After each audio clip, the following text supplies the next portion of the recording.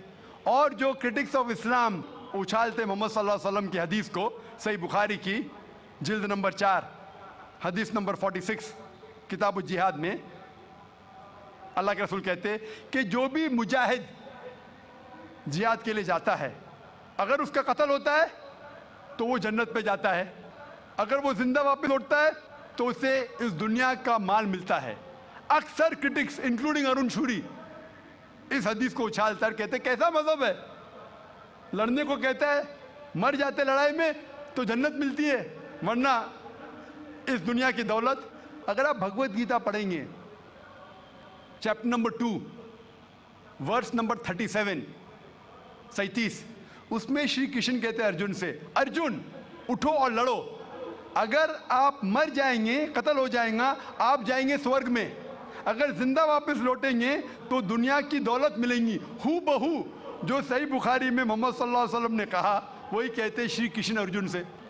مجھے لگتا ہے کہ ارون شوری نے بھگوت گیتا پڑھی نہیں, اگر پڑھی ہوتی تو اسلام کے خلاف نہیں لکھتے. تو آپ کو صحیح جاننے کے لیے دونوں کتابوں کا مطالعہ کرنا پڑے گا. آپ کہہ رہے ہندوازم آیا, بدھزم آیا, اشوکا کیا کیا, لاکھوں لوگوں کو مارا, آپ بولتے قتل ہوا ہی نہیں, آپ شاید بھول گئے, آپ نے ہندوستان کی تاریخ پڑھی ہی نہیں. تو ہندوستان کی تاریخ آپ پڑھیں گے, یہاں بھی کئی لاکھوں لوگوں کا قتل ہوا ہے, نہ ہی صرف مہابھارت کے اندر لکھا ہے. آپ دیکھیں گے اشوکا پھر وہ دنیا کو تیاگ کرتا ہے اور پھر وہ سن سادھو بن جاتا ہے, لیکن پہلے تو قتل کیا کہ نہیں. تو آپ دیکھیں گے ہسٹری میں یہاں بھی قتل ہوا, جوڈائزم میں بھی ہے, کرسچینٹی میں بھی ہے, اسلام میں بھی ہے. جہاں بھی آپ دیکھتے کچھ جگہ جو جھگڑا ہوا, لڑائی ہوئی, وہ حق اور باطل کے درمیان, صحیح ہے. اور کئی جگہ آپ دیکھیں گے معصوم لوگوں کا قتل کیا گیا. آپ جانتے ہیں in the history of the world, in the name of religion, مذہب کے نام پہ جو سب سے زیادہ قتل کیے وہ کروسیڈرز نے, عیسائیت کے نام پہ لاکھوں لوگوں کو قتل کیا عیسائیت کے نام پہ. اگر آپ دیکھیں گے ایک شخص جس نے سب سے زیادہ قتل کیا دنیا میں, کون ہے؟ سب سے زیادہ قتل کسی کیا دنیا میں؟ ہٹلر. ہٹلر جوز کا قتل کیا, 6 ملین, کتنے 60 لاکھ لوگوں کا قتل کیا. میں یہ نہیں کہہ سکتا ہوں کہ عیسائیت غلط ہے. اگر ہٹلر نے 60 لاکھ یہودی کا قتل کیا, میں یہ نہیں کہہ سکتا ہوں کہ عیسائیت اور بائبل یہ سکھلاتی ہے. میں بائبل پڑھا ہوں, کیونکہ ہٹلر نے 60 لاکھ یہود کا قتل کیا, ہم عیسائیت کو دوش نہیں دے سکتے. لیکن میں جانتا ہوں کہ عیسائیت کے نام پہ جو ہولی وار کہا جاتا ہے, کروسیڈرز نے ہزاروں لوگ کو اپنے صرف مذہب کو کنورٹ کرنے کے لیے لاکھوں لوگ کا قتل کیا. تو آپ دیکھیں گے کئی تاریخ ہے, ہندوستان میں ہے, ہندوستان کے باہر بھی ہے, ہندوازم میں بھی ہے, بدھزم میں بھی ہے, آپ دیکھیں گے کرسچینٹی میں بھی ہے, اسلام میں بھی ہے. لیکن جب ٹکراؤ ہوتا ہے حق اور باطل کا, تو حق کے لیے باطل کے خلاف ہمیں لڑنا ضروری ہے. تو یہ آپ کی غلط فہمی ہے. آپ کا دوسرا سوال, کیا ٹیررسٹ لوگ نے, کچھ ٹیررسٹ لوگ نے اسلام کو بدنام کیا ہے, اور آپ نے کہا کہ ہم اچھا کام کر رہے, حق کو پھیلا رہے, امن کو پھیلا رہے. آپ کہتے ہیں, کچھ حد تک صحیح کہتے, جیسے میں نے کہا کہ جو میڈیا جسے ٹیررسٹ کہتی ہے, وہ ٹیررسٹ کون سے ٹیررسٹ ہے وہ ہمیں جاننا ضروری ہے. کون سے ٹائپ کے ٹیررسٹ ہے, کہ وہ جو لوگ جو غلط کام کر رہے ہیں ان کے دل میں دہشت پیدا کرے تو صحیح قسم کے ٹیررسٹ ہے. جیسے بھگت سنگھ ٹیررسٹ تھا لیکن اچھا تھا. اس طریقے سے اگر کوئی مسلمان غلط لوگوں کے ساتھ لڑ رہے ہیں حق کے لیے تو صحیح ہے. لیکن میں یہ بھی جانتا ہوں کہ there are black sheep in a community. کچھ مسلمان صرف نام کے لیے, اور اکثر لوگ سمجھتے, نہ ہی غیر مسلم, مسلمان بھی سمجھتے ہیں, وہ جہاد کیا سمجھتے ہیں, اگر کوئی بھی مسلم کسی وجہ سے لڑ رہا ہے چاہے وہ ذاتی فائدے کے لیے ہو، چاہے وہ نام کے لیے ہو، چاہے پیسہ کے لیے ہو، چاہے زمین کے لیے، اسے کہتے ہیں جہاد۔ یہ غلط فہمی ہے۔ جہاد کی معنی یہ نہیں کہ کوئی بھی مسلمان کوئی بھی جو جنگ کرتا ہے، چاہے ذاتی فائدے کے لیے ہو، چاہے نام کے لیے ہو، پیسے کے لیے ہو، زمین کے لیے ہو، اسے جہاد نہیں کہتے۔ جہاد آتا ہے لفظ جہادہ سے، means to strive to struggle۔ جہاد اسلامک ٹرمنالوجی میں to fight against ones own evil inclination, ہماری خود کی غلط نفس سے جھگڑنا، جہاد کرنا، اسے کہتے ہیں صحیح جہاد۔ معاشرے کو سدھارنا کو کہا گیا ہے جہاد۔ جنگ کے میدان میں سیلف ڈیفنس میں لڑنا، اسے کہا گیا جہاد۔ تو میڈیا اسے غلط پھیلا رہی ہے۔ اگر آپ جاننا چاہتے ہیں کہ صحیح میں ٹیررسٹ کون ہیں جو صحیح طور پہ معصوم لوگ کے دل میں دہشت پیدا کر رہا ہے، نمبر 1 ٹیررسٹ آج کی تاریخ میں، پرانی بات چھوڑ دیجئے، آج کے تاریخ میں معصوم لوگوں کے دل میں دہشت پیدا کر رہا ہے، میرے حساب سے نمبر 1 ٹیررسٹ ہے جارج بش۔ آپ جانتے ہیں کہ سب سے طاقتور ملک یو ایس اے، سب سے کمزور ملک افغانستان پہ بم پھینک رہا ہے۔ یہ کیا مردانگی ہے کیا؟ اسے مردانگی کہتے، بم پھینک رہا ہے اوپر سے، اور ہم دیکھتے ہیں کس کے لیے الزام لگاتے بن لادن پہ۔ میں بن لادن کا دوست نہیں ہوں، میں یہ نہیں کہتا ہوں بن لادن اچھا ہے کہ برا ہے، اسامہ بن لادن کو میں ملا نہیں ہوں، میں جانتا بھی نہیں ہوں، تو یہ میں نہیں کہتا ہوں کہ اسامہ بن لادن ٹیررسٹ ہے کہ نہیں، لیکن اگر مان بھی لو جتنے پروف ہے سب غلط ہے۔ افغانستان بولتی ہے یو ایس اے سے آپ ہم کو پروف دو، وہ پروف دیتے مشرف کو، ٹونی بلیئر کو، پروف مانگ رہے افغان لوگ، دے رہے مشرف کو، ٹونی بلیئر کو۔ یہ کدھر کا انصاف ہے؟ کیونکہ ان کے پاس پروف ہے ہی نہیں۔ اگر مان بھی لو بحث کے طور پہ فور سیک آف آرگیومنٹ، اگر ایک شخص نے ایسا غلط کام کیا، آپ ایک شخص کے لیے کیا سارے دیش کے اوپر بم ڈال سکتے؟ 1000 لوگ کا قتل کر رہے، کیا حق ہے ان کو؟ پھر جاتے عراق کے پاس 1000 لوگ کو مارتے۔ میں یہ نہیں کہتا ہوں صدام حسین اچھا انسان ہے، میں یہ نہیں کہتا ہوں، میں جانتا ہوں کافی غلطیاں کی، لیکن جو عراقی لوگ صدام حسین کے ٹائم پہ جو ان کو تکلیف ہو رہی تھی، ابھی اس سے کئی زیادہ ہو رہی ہے، کئی زیادہ۔ کون کر رہا ہے؟ George Bush. یہ تو میں نے 5 سال پہلے کہا تھا آسٹریلیا میں، جب مجھے امریکن کونسلیٹ نے پوچھا تھا سوال کہ do you consider Osama bin Laden a terrorist, تو میں نے اس وقت کہا تھا چند مہینے بعد، 2-3 مہینے بعد، 11 سپٹمبر کے بعد، I consider number 1 terrorist to be George Bush, اور ہیڈ لائنز میں آیا تھا۔ آج تو کئی لوگ کہتے ہیں کہ جارج بش ٹیررسٹ نمبر 1 ہے۔ امریکہ میں بھی جب ایک سروے ہوا تھا، ایک پرائیویٹ آرگنائزیشن نے سروے کی تھی یو ایس اے میں، جاننے کے لیے 3 نام دیے ان نے، کون سب سے بڑا ٹیررسٹ ہے، اسامہ بن لادن، صدام حسین یا جارج بش؟ نمبر 1 ہمیشہ جارج بش ہے۔ غیر مسلم بھی کہتے ہیں سب سے نمبر 1 ٹیررسٹ ہے جارج بش۔ سب سے لوئسٹ پرسنٹیج اس کو ملا 73%، اور کچھ لوگ نے 78% لوگ نے کہا کہ ٹیررسٹ نمبر 1 جارج بش۔ ابھی انہیں پتہ لگ رہا ہے 5 سال بعد، 6 سال بعد، میں تو پہلے کہا تھا۔ تو آپ مجھ سے پوچھیں گے کہ یہ میڈیا ایسے لوگ کو لے کے اچھال رہی ہے اور میڈیا بدنام کر رہی، جو حالات ہو رہے ہیں، کوئی بھی مذہبی، چاہے ٹیمپل ہو، چاہے چرچ ہو، چاہے مسجد ہو، قرآن میں لکھا ہے اس کو ڈسٹروائے نہیں کرنا چاہیے، کوئی بھی۔ قرآن کی آیت ہے do not destroy temples, churches, places of worship, غلط ہے، تو قرآن میں بھی لکھا ہے۔ تو کوئی بھی شخص یہ کرتا ہے، ٹیمپل یا مسجد یا مونسٹریز یا سینیگوگس کو توڑتا ہے، تو یہ انسانیت کے خلاف ہے اور قرآن مجید کے خلاف بھی ہے۔ Hope that answers the question.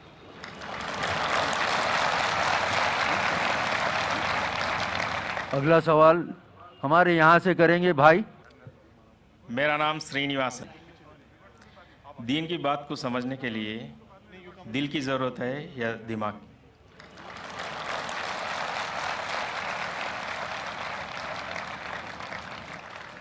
بھائی صاحب نے اچھا سوال پوچھا ہے کہ دین کو سمجھنے کے لیے دل کی ضرورت ہے کہ دماغ کی؟ دونوں کی ضرورت ہے، دل کی بھی اور دماغ کی بھی، دونوں کا کنیکشن ہے۔ دل کی بھی ضرورت ہے، دماغ کی بھی ضرورت ہے۔ اگر صرف دل کی بات ماننے کو کہے اور کوئی ان لاجیکل بات کہی جا رہی ہے، بولے دل سے میں مانتا ہوں 2 + 2 3 ہے، 2 + 2 5 ہے، آپ کو اور کچھ اضافہ کرنے کا سوال میں؟